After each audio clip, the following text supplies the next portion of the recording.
Well, there's a reality show on True TV called Bait Car that is supposed to catch thieves in the act. But during one sting in Los Angeles, it was a very unlikely figure who ended up having to answer some tough questions instead. The story from NBC's Kristen Dahlgren. The team deploys to South LA and puts their new weapon into play. The formula for the TV show Bait Car usually goes something like this.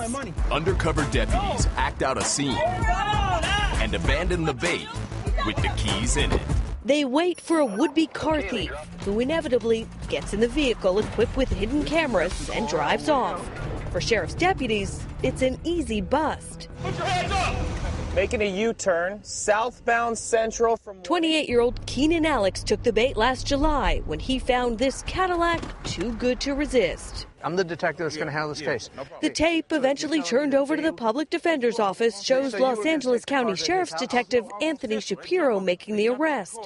But it's what he didn't say that got him in trouble.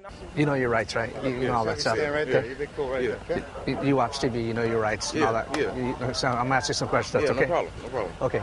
The detective is never seen or heard reading Alex his Miranda rights, even though he repeatedly assured his fellow officers he had. You already Mirandized him?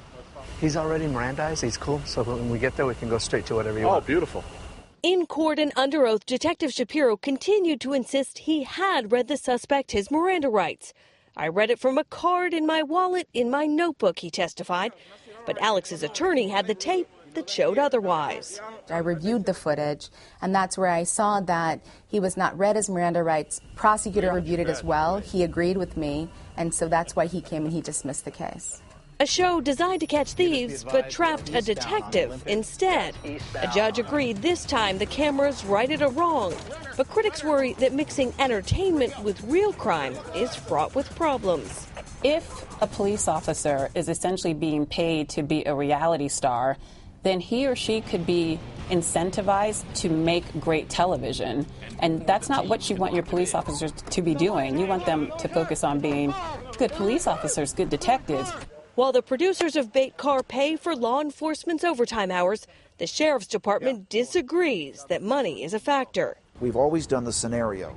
Once they film it, it expands the fact that this scenario does indeed exist. And then it hopefully, and we think it does, act as a deterrent. We have no financial incentive to do this. Detective Shapiro has no comment, but the Los Angeles County Sheriff's Department tells us he has been suspended with pay while they investigate the incident. For today, Kristen Dahlgren, NBC News, Los Angeles.